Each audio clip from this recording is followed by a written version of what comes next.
अस्सलाम वालेकुम students. Class 9 के मैथ्स की एक्सरसाइज है 1.5 चैप्टर हमारे पास है matrices. Question number 2, find which of the following matrices are singular matrices and which are non singular. तो सबसे पहले आप ये समझ लें कि सिंगुलर मैट्रिक्स किसको कहते हैं और नॉन सिंगुलर मैट्रिक्स किसको कहते हैं। लेट सपोज आपके पास एक मैट्रिक्स गिवन है। आप सबसे पहले इसके डिटर्मिनेंट फाइंड करेंगे। जब आप डिटर्मिनेंट फाइंड कर लें, उसकी वैल्यू आपके पास आ जाए तो आप वैल्यू चेक करें। अगर वो ज़ीरो के इक्वल है तो आपके पास वो मैट्रिक्स सिंगुलर मैट्रिक्स कहलाएगा। अगर उसकी वैल्यू ज़ीरो नहीं है, ज़ीरो के अलावा कुछ चीज़ है, मतलब 2 है, 3, 4, 5, कोई भी, मतलब ज़ीरो के अलावा कोई सा भी नंबर हो, तो वो फिर कहलाएगा नॉन सिंगुलर मैट्रिसेस। हम पार्ट 1 की तरफ चलते हैं, इसको सॉल्व करते हैं तो हम सीख जाएंगे कि ये सिंगुलर है कि नॉन सिंगुलर है। डिटर्मिनेंट का तरीका हम सीख चुके हैं ऑलरेडी। सबसे पहले आप इसको इस तरह दो लाइनों के दरमियान में लिखें, ये अपनी जगह पर आ जाएगा। नेक्स्ट स्टेप में ये दोनों लाइनें आपने हटाकर दो ब्रैकेट लगाने, इस तरह दरमियान में माइनस का साइन। अब इनमें क्या लिखना है, फर्स्ट ब्रैकेट में इन दो नंबर को मल्टीप्लाई करके लिखना है, इस तरह 5 सेकंड ब्रैकेट में आपने 2 और 3 को मल्टीप्लाई करना है, यानी इस जगह पर जो वैल्यू भी आपके पास होगी वही आपने यहाँ पर मल्टीप्लाई करके लिखना है। अब सिंपल आप इसको सिंप्लीफाई करें, 5 3 2 6, 5 - 6 आपके पास वैल्यू आ गई -1। -1 is not equal to zero, ये ज़ीरो को इक्वल नहीं है, it means it is non singular matrix. बहुत आसान है, ठीक है। बस आपने ये चेक करना ज़ीरो के बराबर है कि नहीं। अगर ज़ीरो के बराबर होगा तो वो फिर आपके पास सिंगुलर मैट्रिक्स होगा। ज़ीरो के अलावा कोई वैल्यू आ रही है तो it is called non singular matrix. Next part की तरफ चलते हैं। नेक्स्ट पार्ट है बी मैट्रिक्स हमारे पास गिवन। इसको भी सबसे पहले इस तरह लिखें, 3 - 6 - 2 4, दो ब्रैकेट इस तरह लगे, दरमियान में माइनस का साइन, फिर दो ब्रैकेट। फर्स्ट ब्रैकेट में इन दोनों नंबर को मल्टीप्लाई करके लिखें, सेकंड ब्रैकेट में इन दोनों नंबर को लिखें विद मल्टीप्लिकेशन साइन। 3 4 12, सिंप्लीफाई करना है, माइनस अपनी जगह पर, 2 6 12, माइनस इंटू माइनस प्लस आ जाएगा, माइनस इंटू प्लस माइनस, और 12 अपनी जगह पर, 12 - 12 ज़ीरो। तो देखिए आपके पास ज़ीरो हो गया, it means it is a singular matrix, ठीक है। तो इसी तरह बाकी क्वेश्चन भी आपने करने हैं। सिंपल आप क्या करें, इसका डिटर्मिनेंट फाइंड करें, देखें अगर वो ज़ीरो के बराबर है तो वो सिंगुलर मैट्रिक्स होगा, अगर ज़ीरो के बराबर नहीं है तो वो नॉन सिंगुलर मैट्रिक्स होगा, ठीक है। तो चलते हैं नेक्स्ट क्वेश्चन की तरफ। क्वेश्चन नंबर 3 है, find the adjoint of the following matrices. ये मैट्रिसेस हमारे पास गिवन है, इनका हमने एडजॉइंट फाइंड करना है, ठीक है। एडजॉइंट फाइंड करने का ये तरीका है कि आप ए डी जे, ये ए डी जे एडजॉइंट लिख लेंगे। उसके बाद मैट्रिक्स का नाम जो हमारे पास इस क्वेश्चन में ए है ये लिख लेंगे।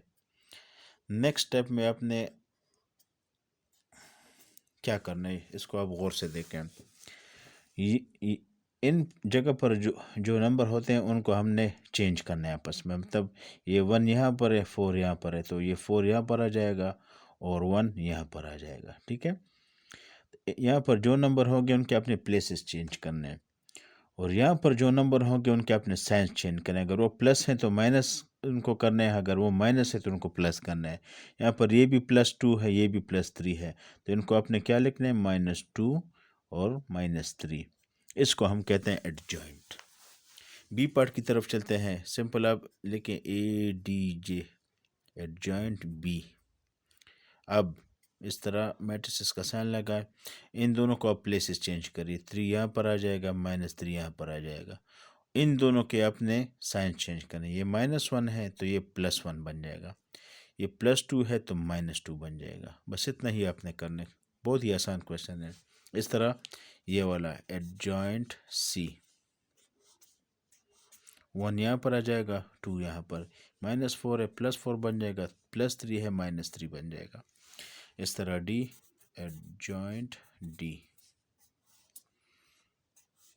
ये -4 बन जाएगा, ये -3, +6 से -6 बन जाएगा, +2 है -2 बन जाएगा।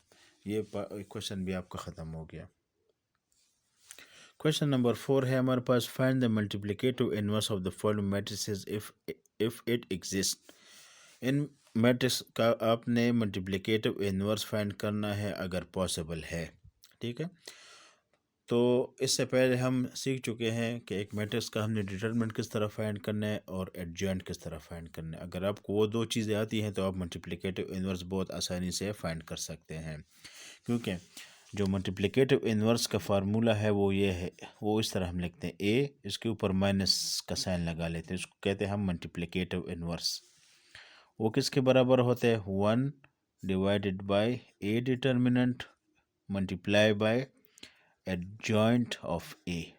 ठीक है, तो ये दो चीज़ें जब आपस में डिवाइड होंगी तो उससे बनेगा मल्टीप्लिकेटिव इनवर्स। तो यहाँ पर साइड पर हम सबसे पहले डिटर्मिनेंट ए की वैल्यू फाइंड करते हैं। वो हमें आता है 4 1 3 और 1। इस मैट्रिक्स को हमने इस शक्ल में लिखना है। ठीक है, ये ए अपनी जगह पर आ जाएगा। अब दो ब्रैकेट्स लगाएं, दरमियान में माइनस का साइन, फिर दो खाली ब्रैकेट। इन दोनों ब्रैकेट में हमने क्या लिखना है, 4 और 1 को मल्टीप्लाई करके फर्स्ट मैट्रिक्स में लिखें, दूसरे मैट्रिक्स में इन दोनों जगह पर जो भी नंबर होंगे उनको मल्टीप्लाई करके लिखना है। अब इसको सिंपल आपने सॉल्व करना है। 4 इंटू 1 4, 3 1 ज़ार 3, 4 से 1 माइनस करेंगे तो 1 आ जाएगा।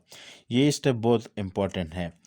देखिए ये जो है ये ज़ीरो के बराबर नहीं है, not equal to zero, it is a non singular matrix. एक नॉन सिंगुलर मैट्रिक्स है, तो इसका हम क्या कर सकते हैं, इसका मल्टीप्लिकेटिव इनवर्स जो है वो एग्जिस्ट करता है।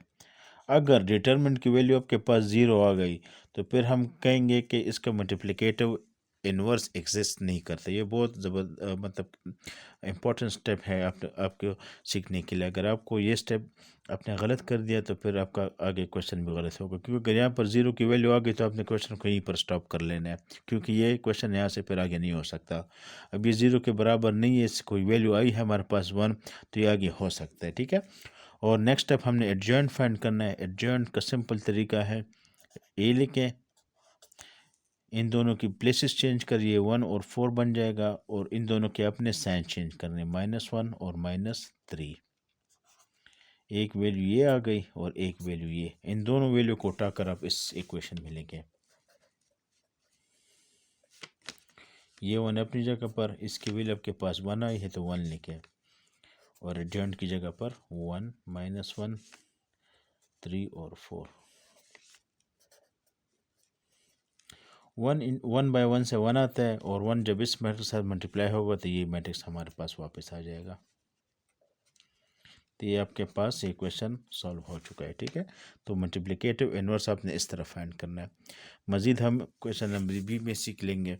अब बी हमारे पास गिवन है 3 4 1 2। इसका मल्टीप्लिकेटिव इनवर्स इस तरह फाइंड करेंगे, बी के ऊपर -1 का साइन लगाएं, यहाँ पर B determinant into adjoint of B. यहाँ साइड पर हम बी डिटर्मिनेंट फाइंड करते हैं।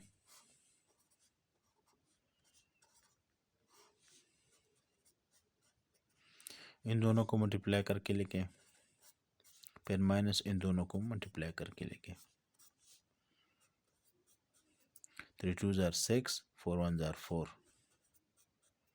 6 और 4 से माइनस करेंगे 2 आ जाएगा, which is not equal to 0, so B inverse exist. ये एक नॉन सिंगुलर मैट्रिक्स है, तो हम बी मल्टीप्लिकेटिव इनवर्स की वैल्यू फाइंड कर सकते हैं। अब एडजॉइंट बी की वैल्यू अब यहाँ लिखें, इन दोनों के प्लेसेस चेंज करें तो ये 2 3 बन जाएगा, इन दोनों के साइन चेंज करें, -4 -1। अब ये और ये दो वैल्यूज आप इस इक्वेशन में पुट करें। बी डिटरमिनेंट की जगह 2 लिखें, और एडजॉइंट की जगह 2 -4 -1 और 3 लिखें। ठीक है, यहाँ पर भी अगर आप छोड़ दें तब भी ठीक है, और अगर 1/2 आप सबके साथ मल्टीप्लाई करते हैं तब भी ठीक है। चलो हम इसको मल्टीप्लाई कर लेते हैं 2, और ये इसके साथ मल्टीप्लाई हो जाएगा, इसके साथ मल्टीप्लाई हो जाएगा, -1 के साथ मल्टीप्लाई हो जाएगा।